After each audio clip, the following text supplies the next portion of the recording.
Baik, bismillahirrahmanirrahim. Assalamualaikum warahmatullahi wabarakatuh. Selamat siang, salam sejahtera bagi kita semua. Yang terhormat, Ibu Dea Diela SPD MPD selaku dosen mata kuliah PPI.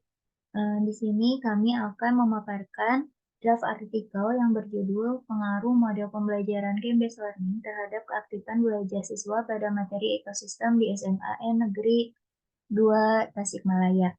Adapun anggota kelompok kami yang pertama ada Nenti Rofiah Hasana dengan NPM 202154037, kemudian ada Maya Putri Andaristi dengan NPM 202154038, kemudian ada Anita Rahmawati dengan NPM 202154058, dan ada saya sendiri, Neng Asis Sri Pujiayanti dengan NPM 202154090. Baik, untuk mempersingkat waktu, di sini untuk pemaparan pertama oleh saya sendiri, yang pertama yaitu pendahuluan, di mana pada pendahuluan ini pendidikan merupakan suatu jenjang yang harus dilalui semua orang, di mana pendidikan menjadi tolak ukur pengembangan sumber daya manusia. Jika pendidikan mengalami peningkatan pada proses pengembangannya, hal ini menunjukkan perkembangan kualitas sumber daya manusia pada suatu bangsa mumpuni sebagai kunci utama tercapainya tujuan pembelajaran. Menurut Undang-Undang Dasar Republik Indonesia Nomor 20 Tahun 2003 tentang Sistem Pendidikan Nasional pada Bab 1 Pasal 1 Ayat 2 menyatakan bahwa pendidikan nasional adalah pendidikan yang berlandaskan Pancasila dan Undang-Undang Dasar 1945 yang berakar pada nilai-nilai agama, kebudayaan nasional Indonesia dan tanggap terhadap tuntutan perubahan zaman, di mana tercantum pada Peraturan Pemerintahan Republik Indonesia Pasal 19 Ayat 1 menjelaskan bahwa proses kegiatan belajar mengajar dilakukan secara interaktif, menyenangkan, menantang, memotivasi agar berpartisipasi aktif. Nah, di Indonesia juga terdapat student center learning di mana masih menjadi topik yang populer pada saat ini, terutama di kalangan pembelajaran tatap muka yang ditandai dengan diskusi, ceramah, dan pelatihan tentang student center learning.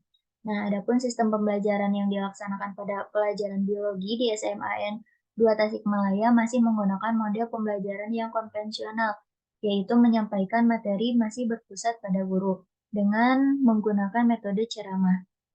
Nah, pembelajaran menjadi kurang fokus ketika strategi pembelajaran yang diterapkan hanya dengan ceramah menggunakan PowerPoint saja sebagai media penyampaian materi dalam pembelajaran.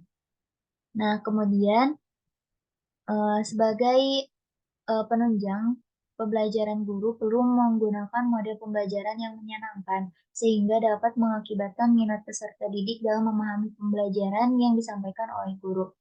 Selain itu, selama proses pembelajaran tidak hanya berpusat pada guru saja, melainkan peserta didik harus aktif, di mana peran penting juga yang dilakoni oleh guru memiliki andil yang besar dalam mempengaruhi dan memotivasi peserta didik dalam proses pembelajaran.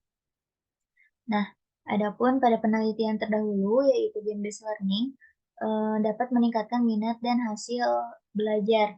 Kemudian, hasil penelitian yang menunjukkan bahwa penerapan metode game-based learning memiliki pengaruh yang signifikan terhadap motivasi belajar, maka terbukti dengan adanya meningkatkan motivasi belajar peserta didik, peneliti terdahulu menyatakan bahwa dengan metode game-based learning ini dapat meningkatkan motivasi maupun hasil belajar. Nah, terdapat 6 langkah yang dilakukan dalam melaksanakan model pembelajaran GBL ini. Yang pertama ada memilih game sesuai topik, menjelaskan konsep, menjelaskan aturan permainan, bermain game, merangkum pengetahuan, dan melakukan refleksi. Nah, adapun berdasarkan permasalahan yang ditemukan, maka menjadi alasan peneliti untuk mengembangkan strategi pembelajaran yang kooperatif, di mana salah satu strategi ini menarik minat peserta didik dalam belajar adalah game-based learning. Model pembelajaran game-based learning ini merupakan model pembelajaran yang mengaplikasikan suatu permainan untuk membantu peserta didik dalam proses pelajaran secara aktif. Nah, melalui pemaparan di atas, maka dilakukan penelitian eksperimen untuk mengetahui pengaruh model pembelajaran game-based learning terhadap keaktifan peserta didik pada materi ekosistem di SMAN 2 Tasikmalaya. Sekian pemaparan dari saya. Untuk pemaparan selanjutnya oleh Saudari Nenti. Kepadanya saya persilahkan.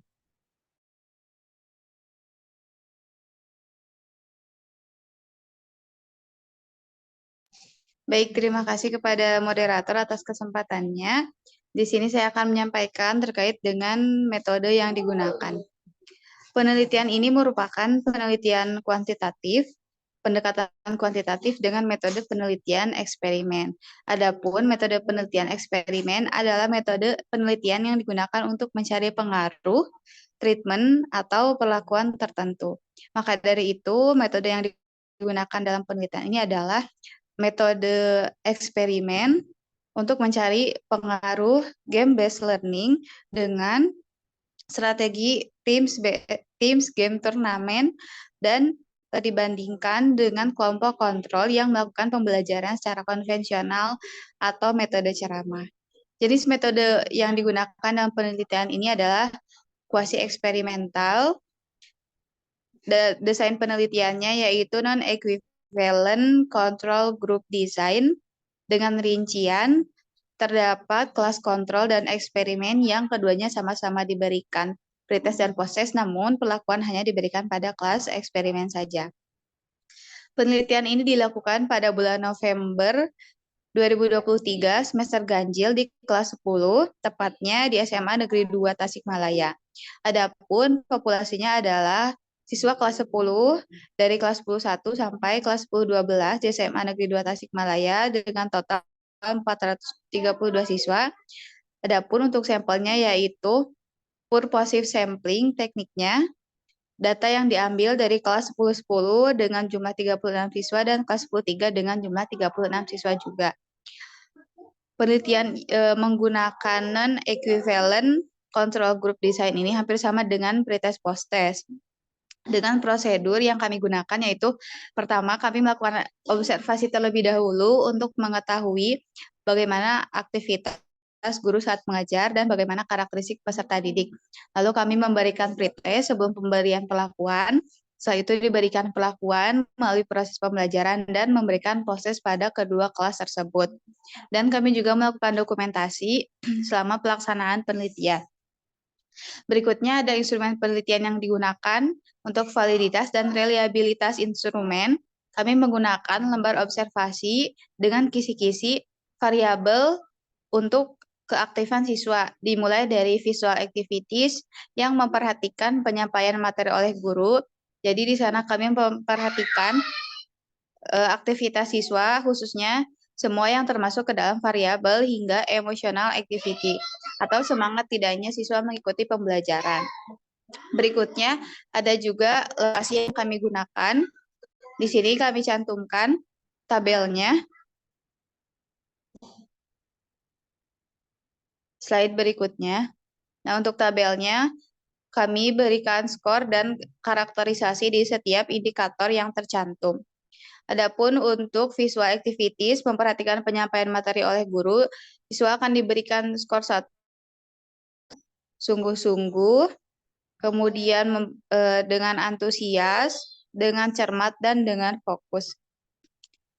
Berikutnya,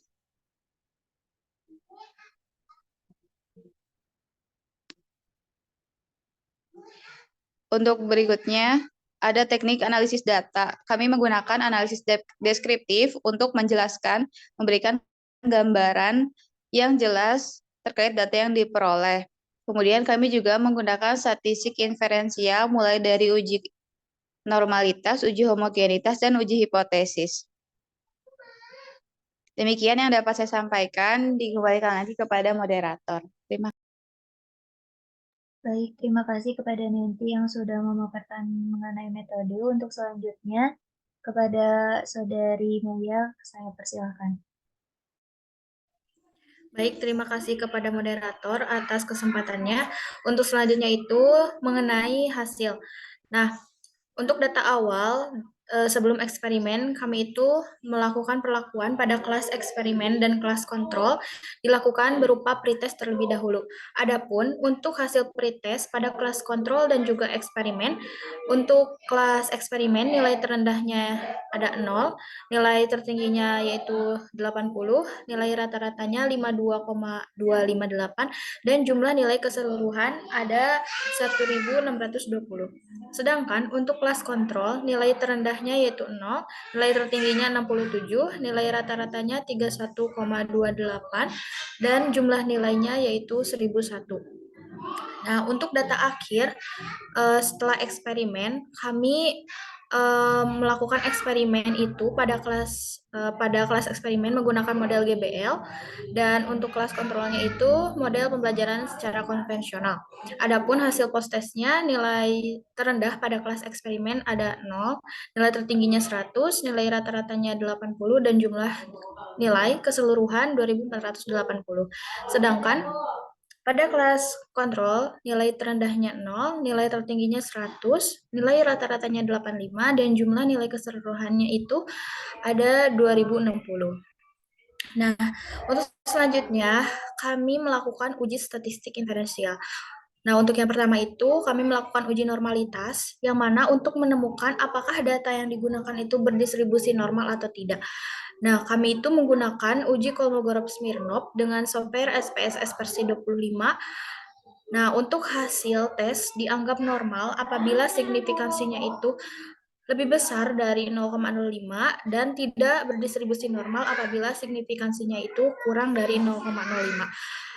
Nah, berikut hasil uji normalitas data yang diperoleh kami, bahwasanya nilai signifikansinya itu yaitu kurang dari 0,05. Maka dapat disimpulkan bahwa data penelitiannya itu tidak berdistribusi tidak normal. Maka apabila data penelitian tidak berdistribusi secara normal, maka kami melakukan uji lanjutan menggunakan statistik non-parametrik, yaitu menggunakan uji Mann-Whitney. Nah, untuk hasil dari uji Mann-Whitney, kami juga melakukan uji yaitu menggunakan SPSS, yang mana hasil dari uji Mann-Whitney itu signifikansinya 0,424. Baik, saya kembalikan kepada moderator.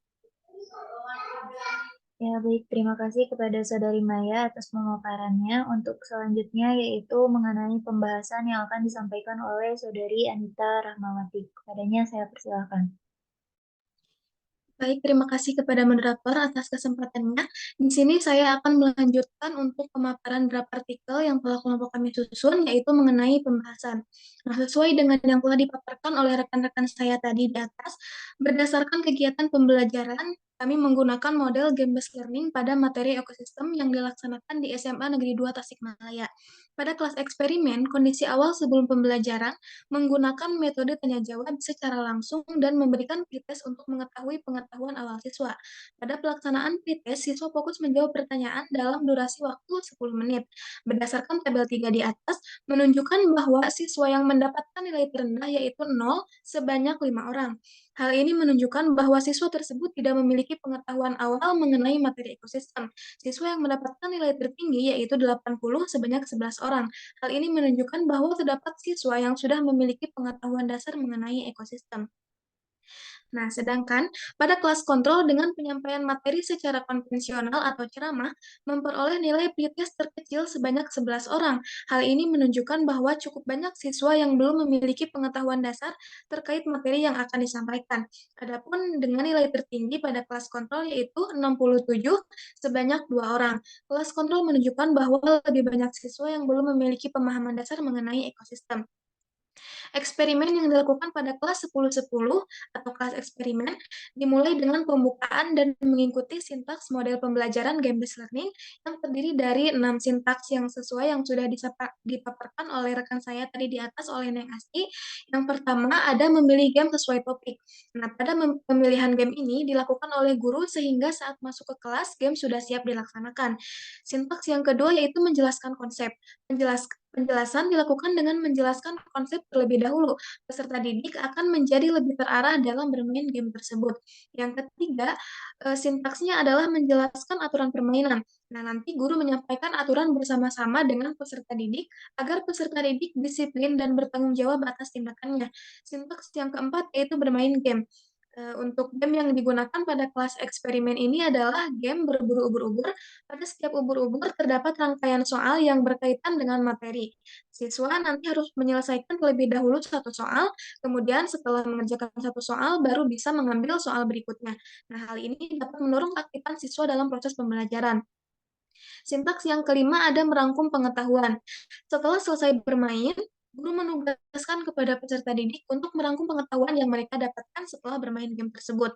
Nah, sintaks yang terakhir atau sintaks yang keenam yaitu melakukan refleksi. Nanti peserta didik bersama dengan guru atau peneliti melakukan refleksi dari hasil pembelajaran yang telah peserta didik dapatkan.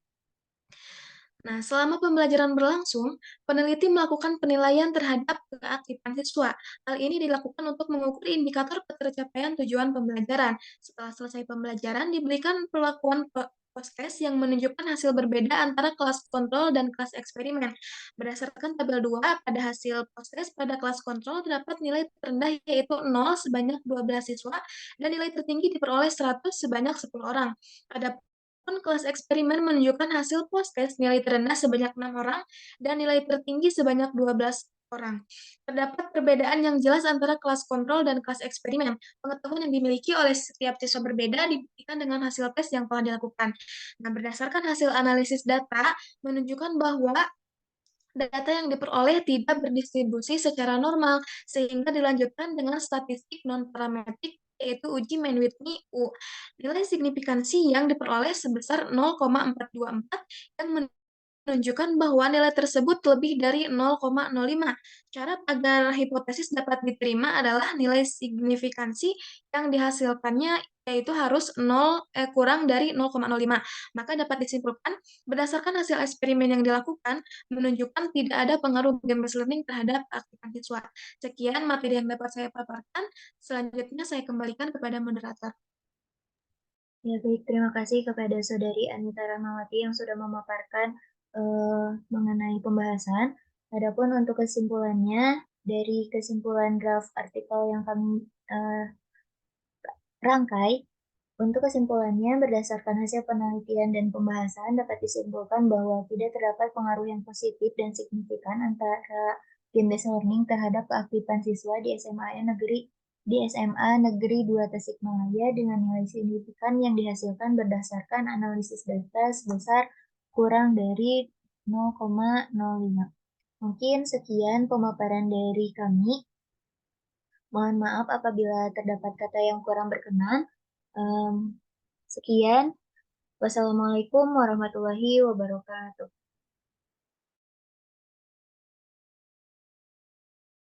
Terima kasih.